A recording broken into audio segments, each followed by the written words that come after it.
Okay, so over time, cameras have gotten smaller and smaller and much better and better in video quality. This is my Sony A7C, this is my iPhone 17 Pro Max, and in the middle I have my Insta360 Luna Ultra. Now this is a pocket camera, but the quality is amazing. But in today's video, I want to find out to see if you can actually tell the difference between all three of these cameras when you are using it to shoot videos for your content creation. Of course, a mirrorless camera with a high quality lens can cost you thousands and thousands of pounds, and overall this will always give you the better quality no matter what, but that's more around film, broadcast quality, high movie productions. Phones and iPhones have been really good at recording video and shooting content, and I can't fault the camera quality on this. This is around £1,000 for the Pro and Pro Max models, and then you have something like a pocket gimbal camera like the Luna Ultra, which is around half the price of a phone, and this actually can give you really high quality, just as good as all of these other cameras. So let's go ahead and test it out. I'm gonna bring a triple comparison video up. Before I do that, I want all of you watching this to guess which video is linked to which camera, and then I will give you the titles above the videos. I'm going to crop them as well so you can see them all clearly side by side, maybe in a 4:3 aspect ratio, maybe a square. I'll just see it in post editing, and then we'll go ahead and test out the focus as well, the autofocus, how quick they are, and also a quick test to see in low lighting conditions when I make my room very dark, and see how each of these cameras handle it. This is going to be particularly important if you are looking for a camera for all of your content creation or filming needs, and if something like this, maybe a little bit budget friendly compared to the others, is good enough for you, i.e. the Insta360 Luna Ultra, or you are willing to spend a lot more for something like a high quality phone or a mirrorless camera. So let's get into it.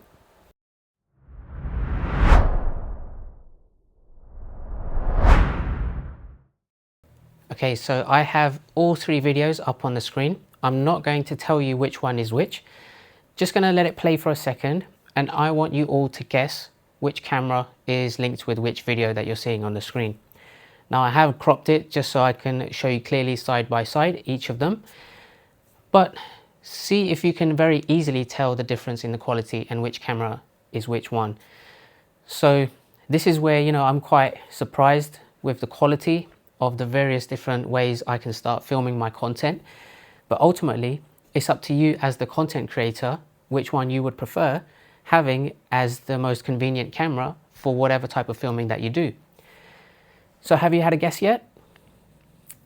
Now I'm going to reveal which one is which, and maybe for most people it's quite obvious depending on the quality of the lighting, maybe a bit of the grain, but let's just see if you got it right. These are the cameras linked with the videos. To some it might not be a surprise, but ultimately just take a look at the quality of each one, how great that is, whether you want to shoot with your phone, if you want to shoot with something like a pocket gimbal camera like the Luna Ultra, or with something high-end like the Sony A7C. It's all up to you, and I think I'm going to use each of these for various different reasons for my filming and my tech reviews. Whether I go on travels, then having something like the Luna Ultra is probably going to be the best situation for me. But also, not just filming indoors, we will be doing a test outdoors in broad daylight just so you can see how that works. The next test I'm going to do is going to be around showing the autofocus quality, because as a tech content creator I focus in on products and I like to show it close to the camera so you can see all of the key specs and features of that product. So I'm going to do a quick focus test to see how that works, and then also I'll show you by turning out all of the light sources in this room, so my studio light, all the blinds, I'm going to make it very dark and see how each of these cameras perform in very low lighting conditions, which will be quite useful if you want to shoot in dark rooms or outdoors at nighttime.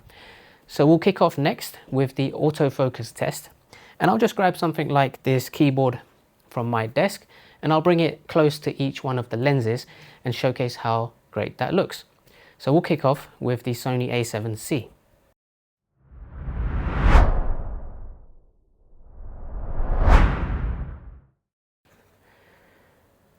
So you see it takes about half a second for the focus. This is very lens dependent, so depending on the type of lens that you have, the response rate that you're going to get from your mirrorless camera or even DSLR, whichever one you have,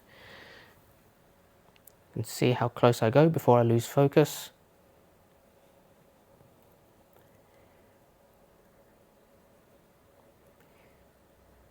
The autofocus is very sharp once it is in focus, so I do like that, and you can see the soft bokeh background as well when you are focused in on the product. Next, the Luna Ultra.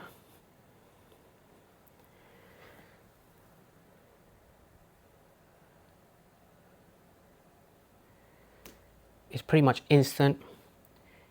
You don't get that constant focusing direction for the product. It just goes straight in, which is ultra fast. One of the other reasons why this is called the Ultra. So that looks really good. Finally, iPhone. So you can see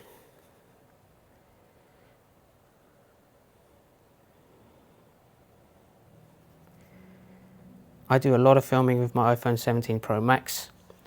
Getting close-ups is actually quite good. But again, a lot of the time I would also use the macro mode to get as close as I can. So you can see the smooth transition whilst maintaining that focus. That is very important.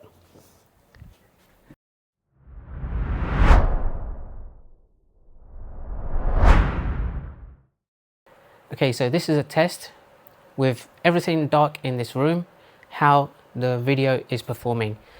It's just on 1x for my iPhone 17 Pro Max. It's on 1x for my Insta360 Luna Ultra, but it's in pure video mode, so it handles the darkness very well, which is why it kind of seems quite bright. And also, it's not too bad with my Sony A7C. I have a Tamron lens with f1.8 aperture, so it's very good in low lighting conditions.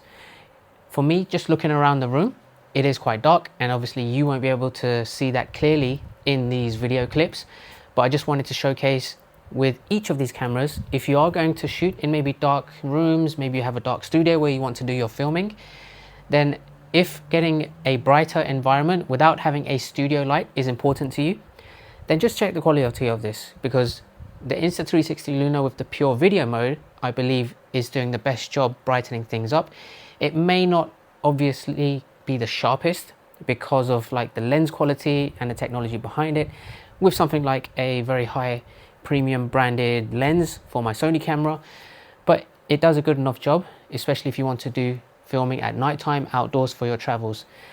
So that is the indoor dark test I wanted to showcase, and the final test is now show you outdoors in broad daylight and see if you can actually notice the differences, because that will be the best comparison for outdoor filming to see if the quality is very comparative. So let's go ahead and do that now.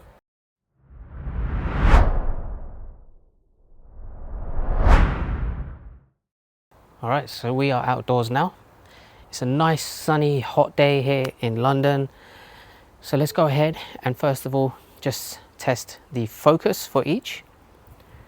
This is a close-up of the iPhone 17 Pro. Good quality. Close-up of the Luna Ultra.